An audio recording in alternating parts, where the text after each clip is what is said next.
In this video, I'm going to teach you how to remove your history from YouTube. But first, if you're new here, please hit the like and subscribe button to keep updated. So let's get right into this video.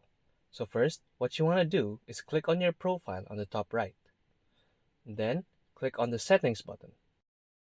And then you have to click on manage all history. And then this will show up and you have to click on what account you want to delete your history on. So I'm going to click on this.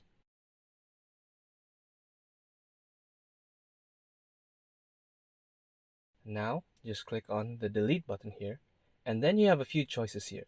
You can press delete today, delete custom range, or delete all time.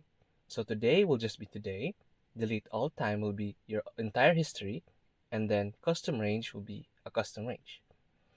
So to set the custom range, just click on it, and then pick a day for after. After that, pick a day for before. So I'm going to delete from July 1 to 15.